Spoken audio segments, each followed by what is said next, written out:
Hey there, in this video I'm going to show you 3 tricks for creating songs on the 8-bit warps using the new firmware update that Sonicware just released. I'm going to be showing you how to use some of the new features to build up a bass and drum track like this.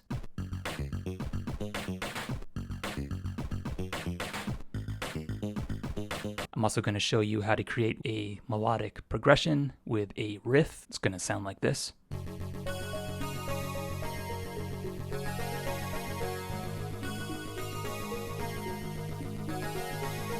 And finally, I'm going to show you how to combine all of those things into a song with a build-up, a drop, and a lead synth part, all combined into one thing, which is going to sound like this.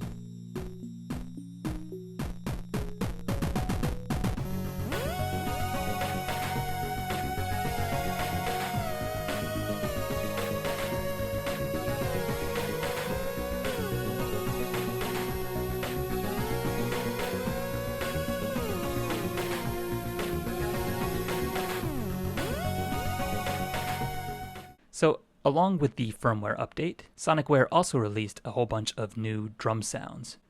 And I have literally no idea how some of these sounds are made, but they sound pretty cool. And if you're interested in learning how to create your own drum patterns, I know that Chris Lodi has created a tutorial on that, and I'll put a link in the description. But for this tutorial, I'm just going to be using the new sounds from Sonicware, and I'm going to be starting with a kick sound, and I think I'll do this one. Has a nice punchy crunch to it, and I currently have an empty pattern, 16 steps. What I'm going to do here is, before I record anything, I'm going to press the parameter lock button twice, and it's going to turn orange. And this is one of the coolest new features from the firmware update, which Sonicware is calling sound locking. What sound locking does is it's going to take any parameter changes that we currently have applied to our sound, which in this case means whatever parameter changes are already saved to this preset, and anywhere we play it inside of our sequencer, all of those parameter changes are going to be saved to that particular step. And so what that means is if I put this kick down on the 1, the 9, and the 11, and then I change my preset to another sound. Let's look for something more like a snare. Not sure you'd call that a snare, but I like the sound, so let's just go with that. And I'm going to put this on the 5, the 13, 15, and 16. Okay, so that sound that we're hearing right now, that sound is being created by taking the same synth engine, the FM engine in both cases, and just changing the parameters on it. And so thanks to the new sound locking feature, all of those parameter changes are now saved on the 16, the 15, the 13, and the 5, whereas all of the other parameter changes that are baked into that other sound are saved on the 1, 9, and 11, which means we have effectively combined 2 different sounds in the same pattern and makes it super, super easy to create drum patterns. So very basic. I'm sure you could come up with something much more interesting. This is just for illustrative purposes. But of course, you can use the FM synth engine to create not just drum sounds, but just normal synthesizer melodic sounds. With that in mind, what we can now do is we can also add a bass sound to our drum pattern using the same pattern. And the only catch is we have to stay inside of the FM synth engine, because if we change the engines, for example, if we change it to warp, well, now the entire sequence is going to be changed to warp, and all of these sounds for our drum are going to get changed. So the synth engine doesn't get included in the sound locking. The sound locking only applies to the parameter changes within the synth engine that you're working in. With that caveat in mind, let's choose a sound for our bass coming from the FM synth engine. And this sound actually already has the chorus effect on it. This is also something that's not included in sound locking. So if you turn on effects or change the effect gets applied to the entire sequence, which in this case means that the chorus effect is going to get applied to our drum sounds, which is going to sound like this. Which is also a cool sound, but just not really what I'm looking for here. So I'm just going to turn off the effects. I'm also going to turn down the release on this sound, since I want kind of a snappier bass sound. Something like that. And so now, since we're still in the FM engine, we can play this bass at the same time as our drum.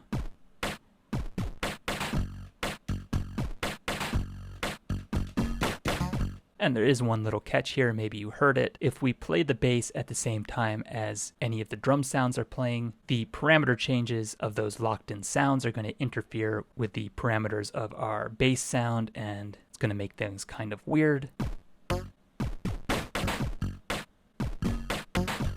Also kind of a cool sound. In another context, you could use it as a purposeful effect, but in this case, I want to avoid it. And so what I'm going to be doing here is this. We look at our pattern and we just look at the steps that are active and are lit up, and the ones that are inactive and dark. You can see that we have a lot of empty space to work in. And so we can put our bass sound in any of these empty spots and it won't interfere with our drum. Not only that, but because these are different spots in the sequence, we're going to end up automatically getting a cool rhythm in our bass, just thanks to the fact that we are playing in the empty spots. Let's give this a try. For starters, I'm just going to try putting the bass in each one of the empty slots.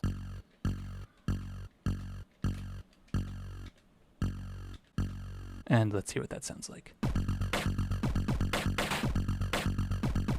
Okay, so we're getting somewhere, but obviously that's a bit repetitive and a bit too simple. What we want to have is a couple of things. So first of all, we want some sort of progression. Maybe the simplest way of doing this is thinking about, okay, what do we want the chord progression of our overall song to be? And just to keep things simple, I'm going to do a progression like this. So let's go up a couple octaves so we can hear this. So that's going to be my first chord, then I'm going to go up, then even more up.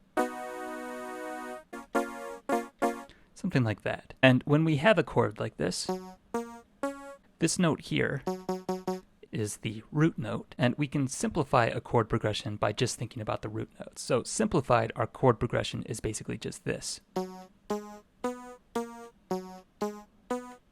Over and over and over again. That might not sound like a chord progression, but if we introduce some rhythm into it,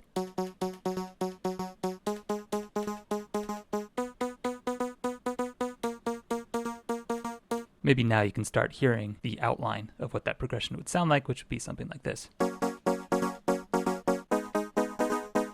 And you get the idea. Okay, so with that in mind, here's what I'm going to do. First of all, I'm going to use another one of the new features from the firmware update to take this pattern that we currently have and duplicate it so that we don't just have 16 steps or 1 bar, but we have 128 steps or 8 bars of the same pattern. Because here's what I'm thinking. What we could do is we could outline our chord pattern on the bass, and we could play the first chord or the first root note of the first chord for 2 bars, and then go up to the second note or the second chord, then the third note, third chord, 2 more bars of that, and then 2 more bars of our final note or final chord. Let's do that. I'm going to change the pattern length, and now what I'm going to do is I'm going to hold down the shift button as I change the value. And that will duplicate the entire pattern. So now we have 128 steps of this, which might seem like the opposite of what we want, which is less repetition, but just stick with me here because what I'm going to do now is this. So our first 2 bars, our first 2 groups of 16 steps, those are fine since they have the first note in our progression already. Now what I'm going to do is I'm going to come over to the 3rd bar, go back into the sequence, turn on the overwrite feature, which to access, I think you have to actually turn off the sound blocking. Not sure why. Turn sound blocking back on.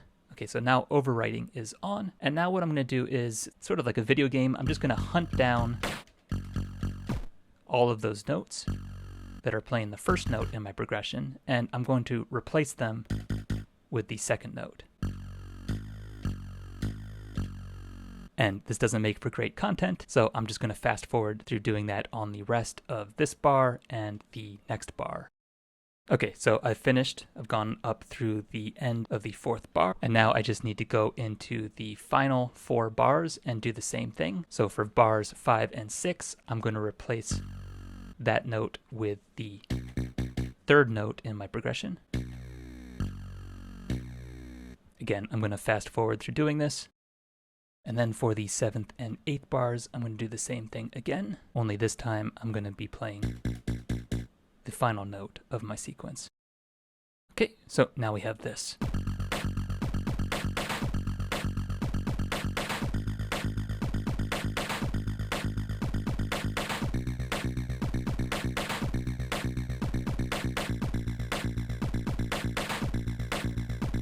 I heard a little mistake there. I think I messed up on...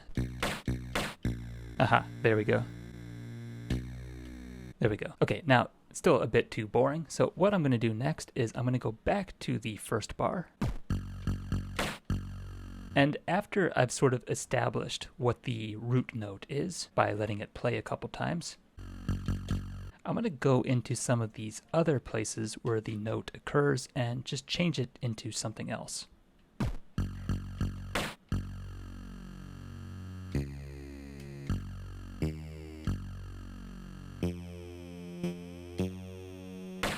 So now I have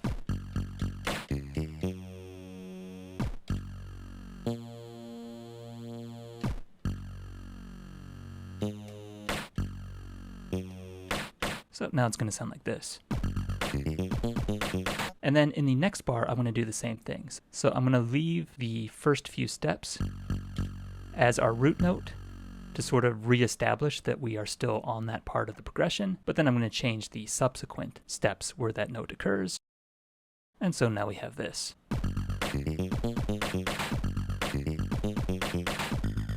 Okay, so I still have to work on the rest of the bars, but you get the idea. I'm going to go to the other bars of this overall sequence and do the same thing. Within each bar, I'm going to let the first few steps continue to be the root note of whatever part of the progression we're currently in, but then I'm going to change the rest of the notes so that we get some melodic movement. So I'm going to fast forward through doing that. Okay, so that took me about 5 more minutes of playing around with things and trial and error, and my camera actually died in the course of doing it, so I had to reset things up. Anyways, I went through the rest of the bars and I did the same thing, and by doing that I have this almost where I want it. It now sounds like this.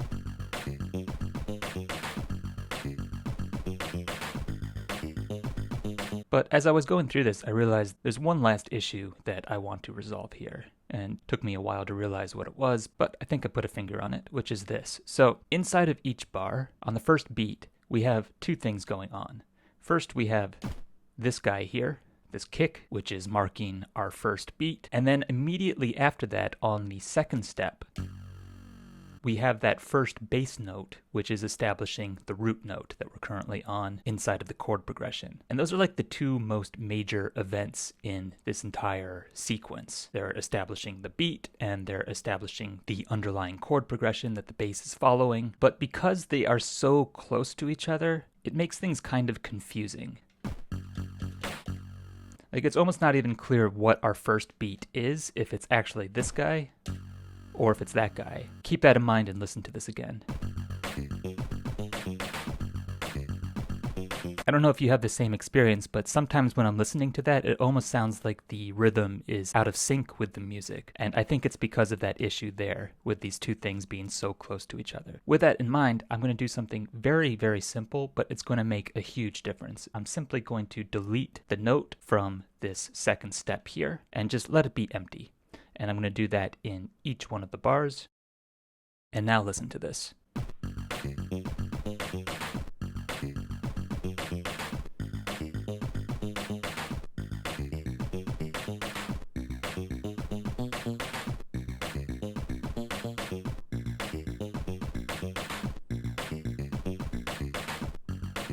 It's such a little change, but I think it makes such a huge difference. It really allows that beat to establish itself on the first step and that bass note to establish itself on the third step.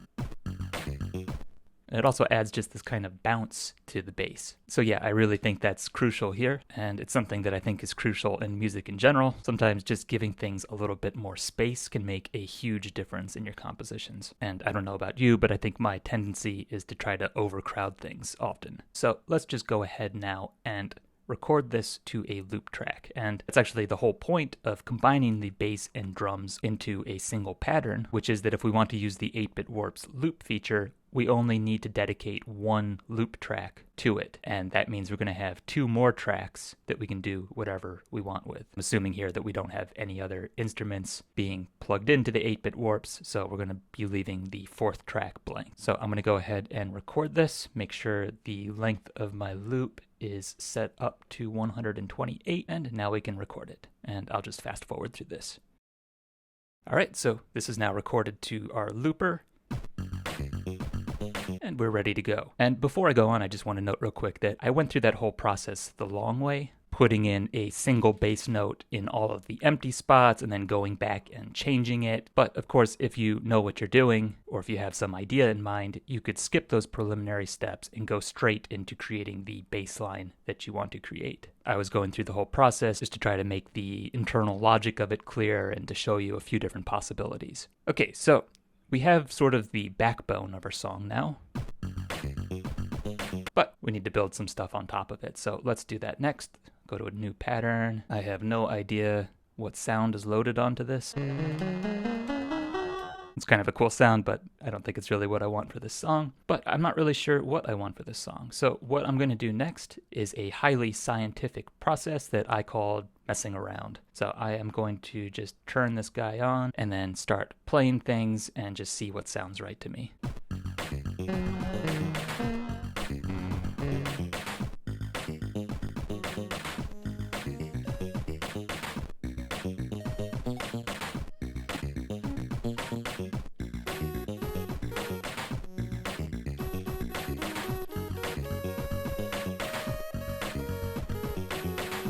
Ooh, I like that sound. I think that could be really good for a lead.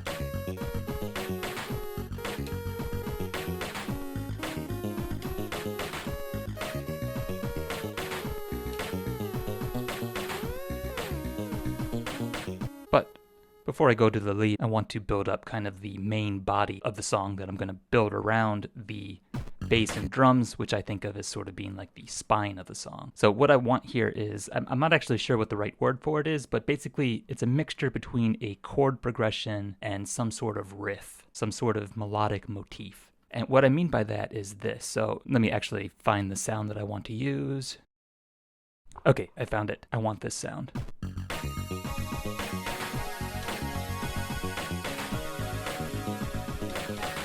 So now I'm going to mess around with this a bit more, just improvising until I find a little hook that I like.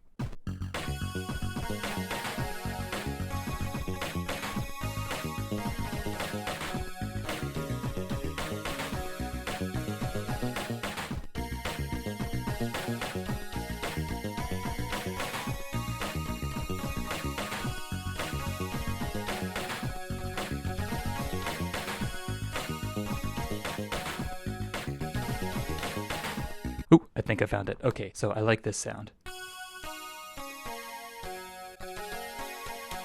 And I just want to make sure that this works with each one of the 4 sections or phases of our bass and drums. So what I'm talking about here is each set of 2 bars where we're going through the underlying chord progression. We have this, section 1, repeated, section 2,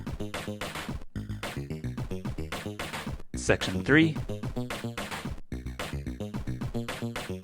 and section 4. And now what I'm going to do is I'm going to play that little riff and make sure it goes with each one of those sections, because I'm going to be repeating the riff in each section.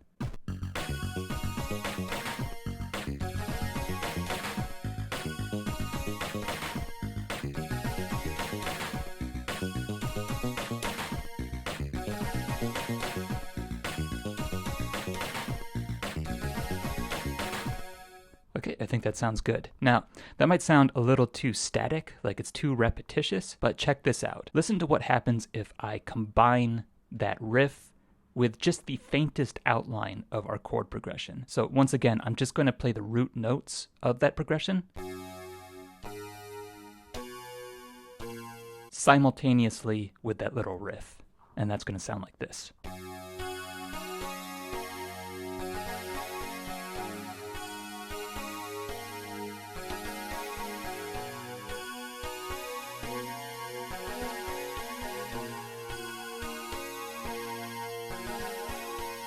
And that's just playing our chord progression in the most basic way possible, just the root note and just sustaining that note. Imagine though if we were playing actual chords with some rhythm, that would sound something like this. And you get the idea. Now, I'm not actually good enough at playing the keyboard live to do this in quite the way that I would like to do it, and so I'm going to make use of the sequencer for this next part. So here's what I'm going to do. Remember, we have 4 sections in our song, or mini sections. They're not really sections, they're more like little phases of the same section that we're playing over and over again. And remember, each one of those is 2 bars, so 32 steps. So what I'm going to do here is I'm going to set the pattern length to 32, and then I want to record this while listening to our bass and drums. So what I'm going to do is cue that up in the looper, exit the looper, and then I'm going to start recording my pattern. I want to have a metronome countdown, so I'm going to turn the metronome on. I think I already have the counter on, the pre-counter. Yeah, that's on. Oh, and then one last thing. I'm going to turn on sound locking before I record. Now let's try to record this.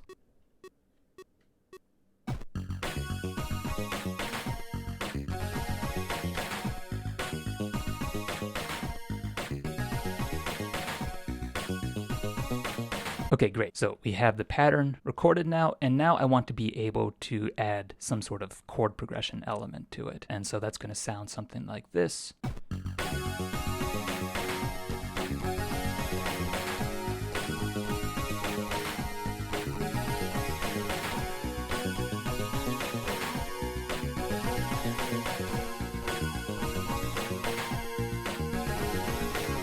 So at this point, I have a couple of options. The first one is that I could just duplicate our current pattern and repeat it for all 128 steps of our progression, like so. And now I could come back and punch in my chords manually if that's what I wanted to do. At this point, a good idea would be to save this pattern so that we have a backup. So I'm going to do that. And now I can play around with this and not worry about messing it up. I'm not really sure what I want to do with this, so I'm just going to mess around. Let's just try repeating the chord a couple times.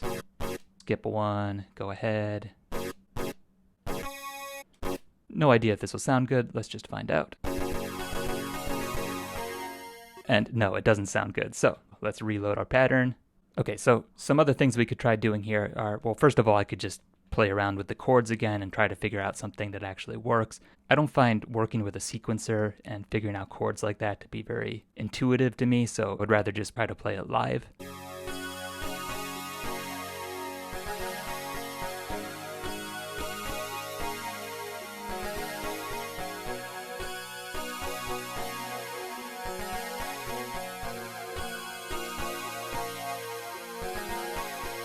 Something like that. Another option that we have here is we could also make use of the arpeggiator, which can give things a whole lot more energy. So now anytime I press down one of my keys,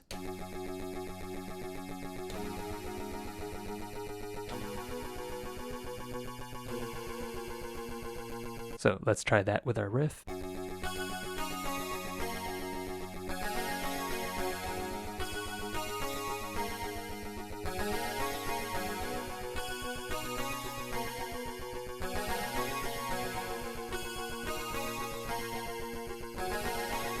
I actually really like that, and we could spice things up a bit more. So for example, we have this note in our first chord. Those notes are a bit close to each other. What we could do is we could spread them out a bit, like that. Or we could even just take our root note and play it on another octave, so like that. Or we could even go all the way up here. And then I could try doing a sort of like descending line on this side of the keyboard while I play my root notes on this side, and that would sound like this.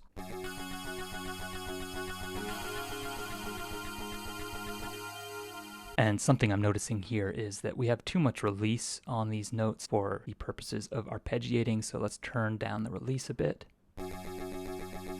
That's better. Notice how it gets punchier. Okay, now let's try that again.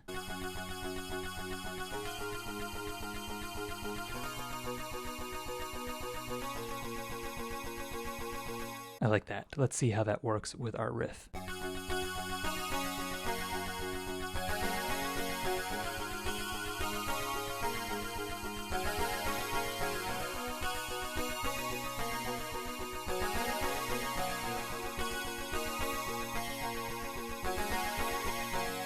Okay, I like that, but I think the arpeggio is now kind of overpowering our riff, let's think about what we could do here. One thing is, I think the riff and our arpeggio are very close to each other in terms of octaves.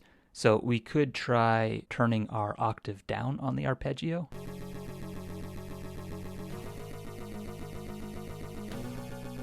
So that there's a bit more space between them. Let's try turning the release down too. Maybe even more.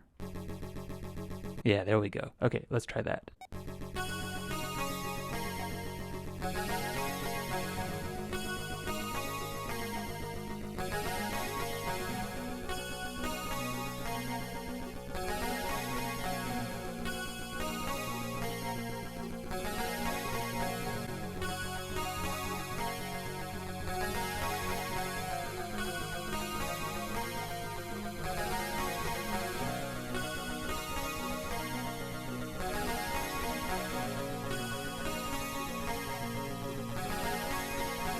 Okay, I think I like that, and I actually liked it more when I was just playing a single note than when I was doing the kind of descending line. Another thing that we could try doing is going back to our original octave and then just turning down the velocity on this note so that it's a bit quieter.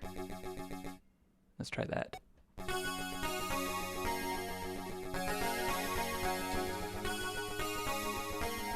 But you know what? I think I actually prefer it on the octave down. So let's do it that way. And now what I'm going to do is I'm just going to try recording this live into the looper. So I've got the second track on the looper already queued up, and now I am just going to press play as soon as I'm ready to actually record, and that will automatically trigger the looper.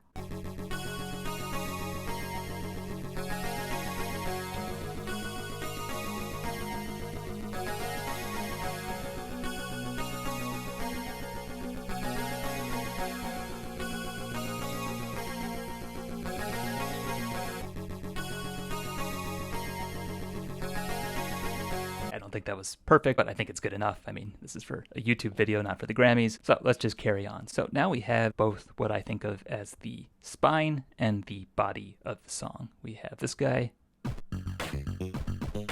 and we have this guy. Put them together, and we have this.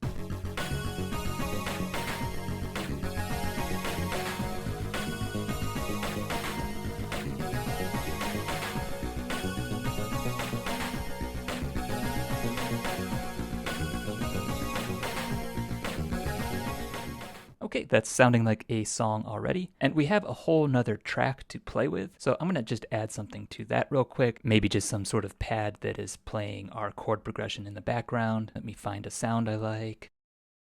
So this isn't what I initially had in mind. It's definitely not a pad. But I really like that sound, and I'm wondering if we could do anything with it. So I'm just going to kind of audition it here. You can barely even hear it, so let's turn down the volume on these two tracks. I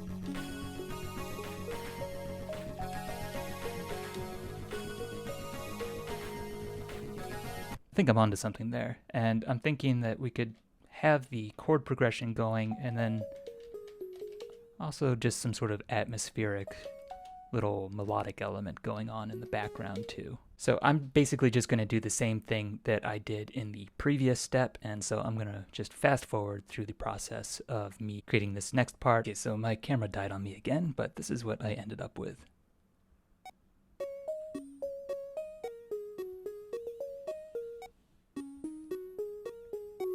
Just a kind of plonky background sound. And then I played this live into the looper, and I just played some chords underneath the melodic element, which is going to sound like this.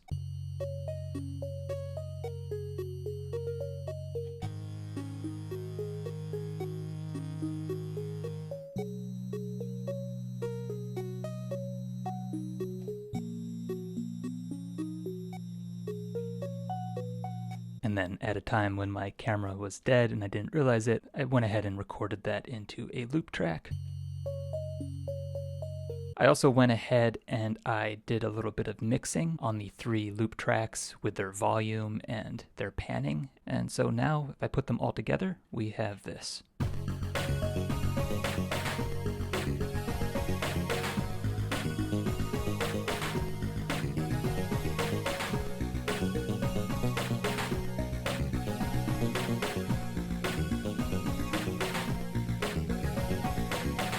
And so we have almost a complete song here at this point. It's just two last elements I want to add, which are a build-up and a drop, and then a lead part. And these two things are actually going to come together for reasons that are going to become apparent in just a moment. And now let me just try to explain sort of conceptually what I want to happen here. So first I'm going to go to a new pattern, and I'm going to go back to a drum sound.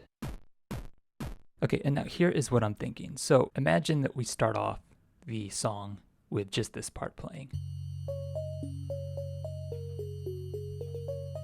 And then at some point, this drum is going to start coming in, and then it's going to build up,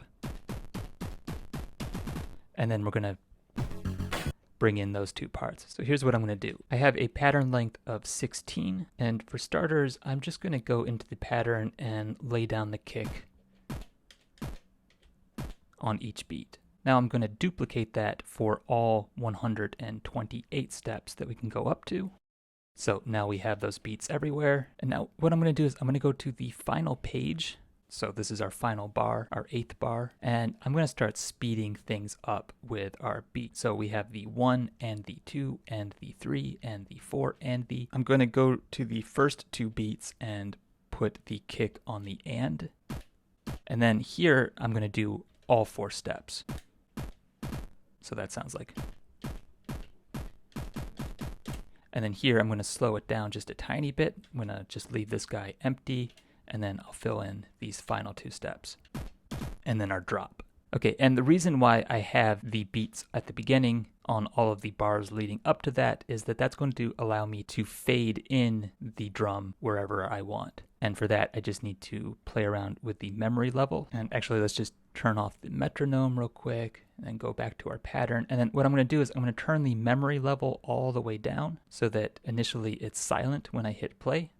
And then I can fade it in like this.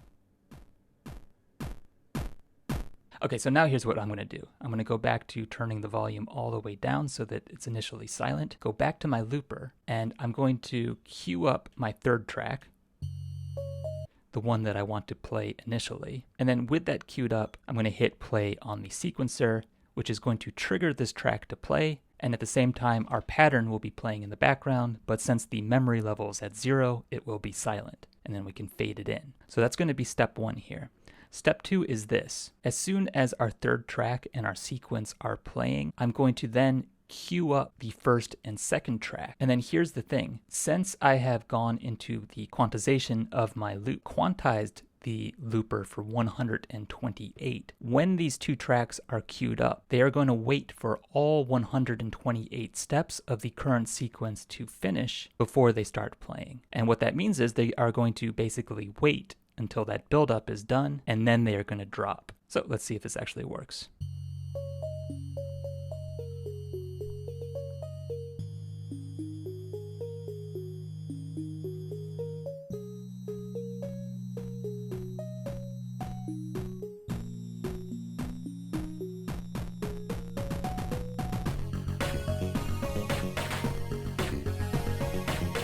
Okay, it did work, but as you could hear at the end there, the pattern continued playing in the background after the drop already happened, and we don't really want that to happen. So what I'm going to do now is one more thing, and this is where our lead comes in. So I think I already have this pattern saved, but let's just make sure. Okay, it's saved. Now I'm going to go to the next pattern. So 104. Don't think I have anything saved here, but let's just clear it just in case. And this pattern is, I'm just going to leave this pattern empty. What this is for is just queuing up the sound that I want to use for our lead. And I already have a sound in mind here from earlier, 125. Yeah, there we go. Okay, so I'm going to save this empty pattern, and even though there's nothing in the sequencer, the preset's going to get saved to it. And so the lead's going to be ready for us as soon as we want it. And actually, while I'm here in this pattern, I want to make sure that my lead is nice and loud. We have a lot of sound we're going to have to compete with, so let's turn up the memory level. And then save our pattern again so that that level is saved as well. Now I'm going to go back to my build-up pattern, and let's turn the volume off on that again. Go back to our looper. Queue up our 3rd track. I'm going to hit play. That's going to make the 3rd track start playing automatically with our sequencer going at the same time, but it will be silent because of what we did up here with the memory level. Then I can fade it in later on. let's just do that. Okay, now I queue up the next 2 tracks on the looper, exit the looper, queue up the track with my lead on it, and now I can do my fade in.